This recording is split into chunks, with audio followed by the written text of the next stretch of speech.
नमस्कार मित्रों, हिंदी साहित्य दर्पण में आपका स्वागत है। आज के वीडियो में आगे चलते हैं। पहले हमने अधिगम के अर्थ के विषय में पढ़ा, आज विशेषताओं के विषय में पढ़ेंगे। CC3 लर्निंग एंड टीचिंग, अधिगम एवं शिक्षण, यूनिट 1A, अधिगम की विशेषताएं, कैरेक्टरिस्टिक ऑफ लर्निंग। ये 16 विशेषताएं हैं और इसमें जो है 16 विशेषताएं हैं। इसमें आप हेडिंग सिर्फ याद रखें और हेडिंग आप याद कर लेंगे तो हेडिंग के अंदर क्या लिखना है आप 2-3 लाइन लिख करके उसे बड़े बिग आंसर में उसको बड़े उत्तर में तब्दील कर सकते हैं। तो मित्रों आज शुरू करते हैं। पहला है सीखना व्यवहार में परिवर्तन है। दूसरा है अर्जित व्यवहार की प्रकृति अपेक्षाकृत स्थायी होती है। तीसरा है सीखना जीवन पर्यंत चलने वाली एक सतत प्रक्रिया है। सीखना एक सार्वभौमिक प्रक्रिया है, यूनिवर्सल प्रोसेस। सीखना उद्देश्यपूर्ण एवं लक्ष्य निर्देशित होता है। सीखने का संबंध अनुभव की नवीन व्यवस्था से होता है। सीखना वातावरण एवं क्रियाशीलता की उपज है। सीखना एक परिस्थिति से दूसरे परिस्थिति में स्थानांतरण है। सीखने के द्वारा शिक्षण अधिगम उद्देश्यों को प्राप्त किया जा सकता है। सीखने के द्वारा विद्यार्थी के उचित वृद्धि एवं विकास में मदद मिलती है। सीखना व्यक्तित्व के सर्वांगीण विकास में सहायक होता है। सीखना समायोजन में सहायक होता है। सीखने के द्वारा जीवन लक्ष्यों की पूर्ति में सहायता मिलती है। अधिगम एवं विकास एक दूसरे के पर्याय नहीं हो सकते हैं। अधिगम एक व्यापक प्रक्रिया है जिसका क्षेत्र बहुत विकसित है। सीखने की कोई लिमिट नहीं है। अधिगम के द्वारा व्यवहार में अपेक्षित परिवर्तन लाए जा सकते हैं। तो दोस्तों एक एक करके एक हेडिंग के विषय में थोड़ा विस्तृत जानकारी प्राप्त करेंगे। पहला देखते हैं, सीखना व्यवहार में परिवर्तन है। सीखना व्यवहार में परिवर्तन है। सीखने की प्रक्रिया और इसके परिणाम का सीधा संबंध सीखने के व्यवहार के परिवर्तन लाने से होता है। किसी भी प्रकार का सीखना क्यों न हो, इसके द्वारा विद्यार्थी में परिवर्तन लाने की भूमिका सदैव ही निभाई जाती है। हाँ, यह व्यवहार परिवर्तन अपेक्षित दशा और दिशा में हो, इस बात का ध्यान अवश्य रखा जाना चाहिए। ये हो गया सीखना और सीखना व्यवहार में परिवर्तन। आपके व्यवहार में अगर परिवर्तन आ रहा है तो हम कुछ सीख रहे हैं। दूसरा है अर्जित व्यवहार की प्रकृति अपेक्षाकृत स्थायी होती है। हम जो सीख रहे हैं, हम जो अच्छी बातें ग्रहण कर रहे हैं, ज्ञान को ग्रहण कर रहे हैं, तो वो स्थायी होता है। सीखने के द्वारा व्यवहार में जो परिवर्तन लाए जाते हैं वे न तो पूर्ण स्थायी होते हैं न बिल्कुल अस्थायी। पूर्ण स्थायी भी नहीं होते हैं और अस्थायी भी नहीं होते हैं। इनकी प्रकृति इन दोनों के बीच वाली स्थिति होती है। स्थायी भी नहीं होते और अस्थायी भी नहीं होते हैं, बीच वाली प्रकृति होती है। अपेक्षाकृत स्थायी नाम दिया जा सकता है। इसलिए सीखने के द्वारा बालक के व्यवहार में जो परिवर्तन होता है वह अपना प्रभाव छोड़ने में समर्थ होता है, परंतु उसके अवांछनीय, समय संगत या अनुपयोगी सिद्ध होने की दशा में इसमें पुनः अपेक्षित परिवर्तन लाने की भूमिका भी उचित अधिगम द्वारा निभाई जाती है। बच्चा जब कुछ सीखता है तो उसमें कुछ कमियां होती है तो उसे सुधारने की प्रक्रिया सीखने की प्रक्रिया में होती है। ये हर समय स्थायी नहीं होती है। अपेक्षाकृत स्थायी शब्द इसीलिए यूज किया गया है कि अपेक्षाकृत मतलब पूरा स्थायी भी नहीं है और अस्थायी भी नहीं है, उसके बीच की प्रक्रिया है। तीसरा है दोस्तों, सीखना जीवन पर्यंत चलने वाली एक सतत प्रक्रिया है। सीखने की प्रक्रिया जीवन पर्यंत चलती रहती है। जन्म से लेकर मृत्यु पर्यंत सीखने की प्रक्रिया चलती रहती है। सीखना यद्यपि वंशक्रम की धरोहर नहीं है, परंतु इसकी शुरुआत बालक के जन्म से पहले माँ के गर्भ में से होती है। अभिमन्यु ने चक्रव्यूह भेदन की प्रक्रिया अपनी माँ के गर्भ में उसी समय सीख ली थी जब उसके पिता अर्जुन अपनी माता सुभद्रा को इसके बारे में बता रहे थे। जन्म के बाद वातावरण में प्राप्त अनुभवों के द्वारा इस कार्य में पर्याप्त तेजी सी आ जाती है और औपचारिक तथा अनौपचारिक, प्रत्यक्ष और अप्रत्यक्ष, इन सभी अनुभवों के माध्यम से हम जब तक मृत्यु को प्राप्त नहीं करते हैं कुछ न कुछ सीखते रहते हैं। चौथा है दोस्तों, सीखना एक सार्वभौमिक प्रक्रिया है, यूनिवर्सल प्रोसेस है। सीखना किसी व्यक्ति विशेष, जाति, प्रजाति तथा देश प्रदेश की बपौती नहीं है। इस संसार में जितने भी जीवधारी हैं वे अपने अपने तरीके के अनुभव के माध्यम से कुछ न कुछ सीखते रहते हैं। यह सोचना या दावा करना कि किसी जाति विशेष जैसे ब्राह्मण या सवर्ण हिंदू परिवार में जन्मा बालक अन्य वर्णों के बालकों की तुलना में अच्छी तरह सीखता है या लड़के लड़कियों की अपेक्षा या गोरे यूरोपियन हब्सियों की अपेक्षा जल्दी और अच्छा सीखते हैं, बिल्कुल निराधार और भ्रममूलक है। सभी लोग या प्राणी सीखने की पूरी क्षमता रखते हैं और जो भी अंतर इस बारे में देखने को मिलता है उससे प्राप्त अनुभव तथा अवसरों का भी विशेष योगदान होता है। सीखना एक सार्वभौमिक प्रक्रिया है। अगला है दोस्तों पांचवा, सीखना उद्देश्यपूर्ण और लक्ष्य निर्देशित होता है।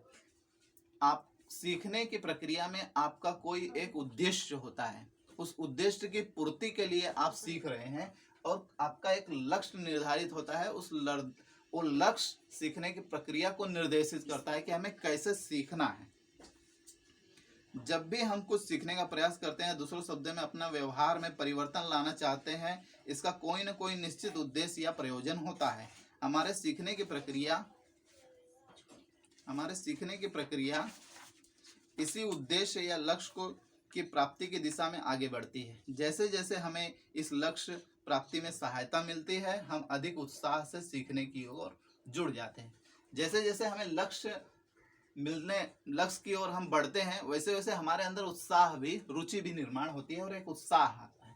अगला है दोस्तों, सीखने का संबंध अनुभव की नवीन व्यवस्था से होता है। हम कुछ नया अनुभव करते हैं, हम कुछ नए अनुभव से सीखने की प्रक्रिया करते हैं। तो देखो, सीखने की प्रक्रिया में प्राप्त अनुभव के नवीन समायोजन तथा पुनर्गठन का कार्य चलता था। नई नई चीजें हम सीखते हैं। जो कुछ पूर्व अनुभव के आधार पर सीखा हुआ होता है, उनमें नवीन अनुभव के आधार पर परिवर्तन लाना जरूरी है। इस तरह अनुभव की नवीन व्यवस्था या समायोजन का कार्य चलते रहना इस सीखने के मार्ग पर आने वाले आगे बढ़ने की विशेष आवश्यकता और विशेषता बन जाती है। नेक्स्ट है दोस्तों, सीखना वातावरण एवं क्रियाशीलता की उपज है। वातावरण के साथ सक्रिय अनुक्रिया करना सीखने की एक आवश्यक शर्त है। जो बालक जितनी अच्छी तरह से पूर्ण सक्रिय होकर वातावरण के साथ अपेक्षित अनुक्रिया करेगा, वह उतना ही सीखने के मार्ग पर आगे बढ़ेगा। वातावरण में उद्दीपकों की उपस्थिति चाहे कैसी भी सक्षम क्यों न हो, सीखने के द्वारा अगर सक्रिय होकर अनुक्रिया नहीं की जाती है तो सीखने का कार्य आगे कैसे बढ़ेगा।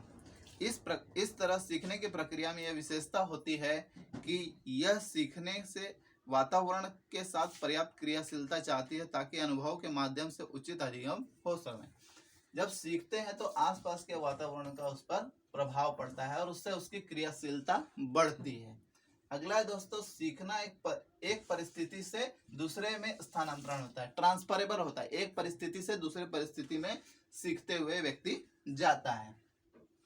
तो आठवां है दोस्तों, जो कुछ भी एक परिस्थिति में सीखा जाता है उसका अर्जन किसी भी दूसरी परिस्थिति में सीखने के कार्य में बाधक या सहायक बनकर अवश्य ही आगे आ जाता है। इस तरह अधिगम अर्जन की एक विशेष विशेषता इसी बात को लेकर है कि उसका एक से दूसरी परिस्थिति में स्थानांतरण होता रहता है।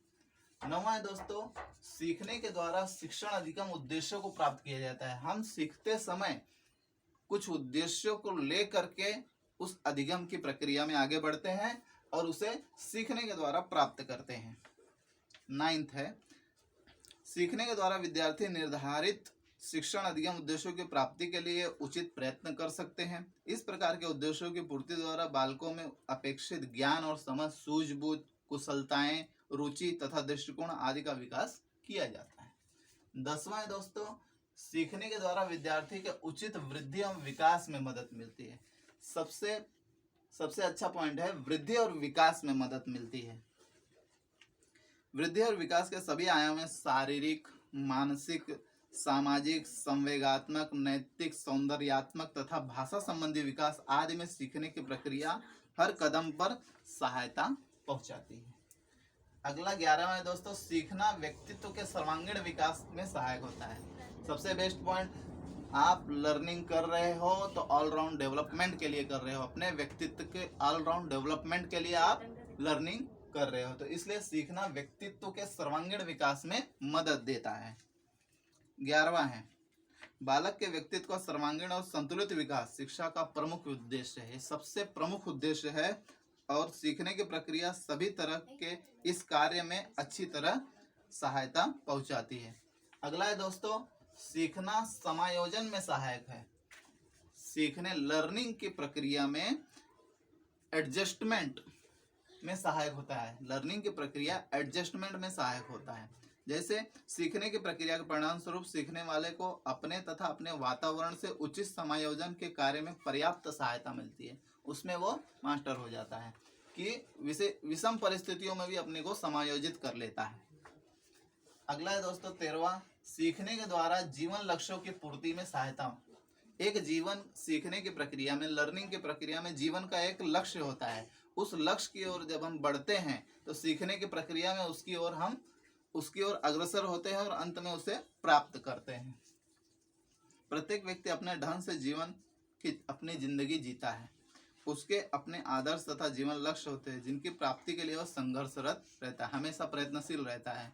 सीखने की प्रक्रिया द्वारा प्राप्त परिणाम उसे इन आदर्शों तथा जीवन लक्ष्यों को प्राप्त करने में सहायता पहुंचाते हैं। 14वां है दोस्तों, अधिगम एवं विकास एक दूसरे के पर्याय नहीं है। ये थोड़ा अलग है कि अधिगम, लर्निंग और डेवलपमेंट एक दूसरे के पर्याय नहीं है। इसमें दोस्तों अधिगम या सीखने का संबंध प्रशिक्षण तथा अभ्यास से होता है और इसीलिए प्रायः समझा जाता है कि सभी तरह का अधिगम बालकों को विकास के पथ पर ही अग्रसर करता रहता है, परंतु यह सही नहीं है। वे अपने विद्यालय तथा सामाजिक वातावरण में बहुत सी ऐसी बातों का अधिगम करते हैं जो किसी भी तरह उनके उचित विकास में सहायता नहीं पहुंचाती है, बल्कि बहुधा उनके विकास मार्ग को अवरुद्ध करने का प्रयास करती है। इस तरह से अधिगम के उदाहरण के रूप में हम बहुत सी अवांछित आदतों जैसे कमजोरी, कामचोरी, आलस्य, भगोड़ापन, बड़ों का अनादर करना, त्रुटिपूर्ण उच्चारण, लेखन संबंधी अशुद्धियां, खराब हस्तलेखन तथा काम करने के त्रुटिपूर्ण तरीकों को सीखने का उदाहरण दे सकते हैं। इस तरह हम यह अच्छी तरह कह सकते हैं कि अधिगम के लिए यह आवश्यक नहीं है कि उससे सदैव उचित विकास की दिशा तय की जाए। नेक्स्ट है दोस्तों, अधिगम एक व्यापक प्रक्रिया है जिसका क्षेत्र बहुत विकसित है। बहुधा अधिगम की दुनिया को बौद्धिक एवं गामक क्षमताओं के विकास करने के लिए आवश्यक गतिविधि एवं क्रियाकलापों तक ही सीमित रखने की भूल की जाती है। विभिन्न विषयों के अध्ययन अध्यापन द्वारा प्राप्त ज्ञान एवं कौशलों के अर्जन को ही बालक को प्रदान किए जाने वाले अधिगम की शुरुआत और अंत समझ लिया जाता है, परंतु अधिगम की प्रक्रिया, उसके परिणामों की दुनिया इतनी सीमित नहीं है।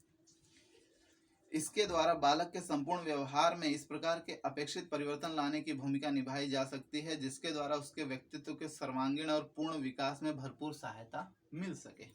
इस तरह के बालकों को प्रदान किए जाने वाले अधिगम की दुनिया न तो कक्षा की गतिविधियों तक ही सीमित है और न ही परिणति मात्र कुछ बौद्धिक ज्ञान और गामक कौशलों के रूप में अर्जित होती है। विद्यालय की चार दीवारी के बाहर भी अधिगम अर्जन के अनेक अवसर विद्यार्थियों को बार बार मिलते हैं।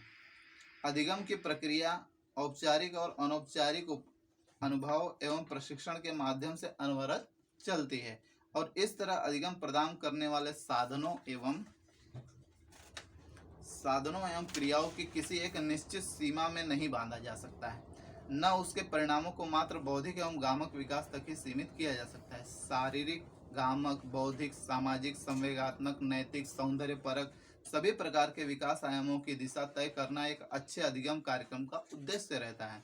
इस तरह अधिगम को सदैव ही विविध प्रकार के अधिगम क्रियाओं से युक्त एक ऐसी व्यापक क्रिया के रूप में समझा जाना चाहिए कि उसका क्षेत्र सीमाहीन और उद्देश्य बहुत ही व्यापक एवं विस्तृत होता है। अंत में है दोस्तों, अधिगम के द्वारा व्यवहार में अपेक्षित परिवर्तन लाया जा सकता है। अगर हम कुछ सीख रहे हैं तो हमारे व्यवहार में परिवर्तन होगा ही।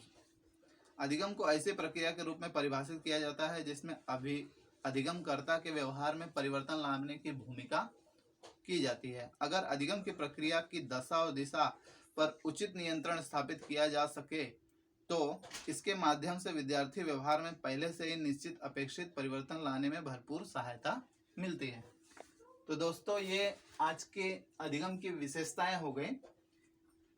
इसमें से शॉर्ट आंसर है तो खाली हेडिंग लिखिए, जिस हिसाब से आपका क्वेश्चन बने, जैसे meaning and characteristic of learning आए तो मीनिंग में आप 2-3 परिभाषाएं दे दीजिए और विशेषताएं में आप 4-5 विशेषताएं लिख दीजिए। अगर बिग आंसर आता है, बड़ा 10-15 नंबर का आता है, शॉर्ट नोट्स में आएगा तो थोड़ा थोड़ा लिखे, लेकिन अगर बड़ा आएगा तो ये पॉइंट्स याद कर लीजिए और इसके अंदर 2-2, 3-3 लाइन लिखते रहिए। तो दोस्तों आज के वीडियो में हमने लर्निंग के मीनिंग पहले देखा था, आज के वीडियो में हमने कैरेक्टरिस्टिक देखा। अगले वीडियो में दोस्तों हम प्रोसेस ऑफ लर्निंग देखेंगे, अधिगम की प्रक्रिया। तो दोस्तों आज के वीडियो में बस इतना ही। अभी जो मेरे चैनल को अभी तक आप लोगों ने अगर सब्सक्राइब नहीं किया है तो कृपया सब्सक्राइब करिए, लाइक करिए, शेयर करिए। तो दोस्तों नेक्स्ट वीडियो में मिलते हैं, तब तक के लिए धन्यवाद।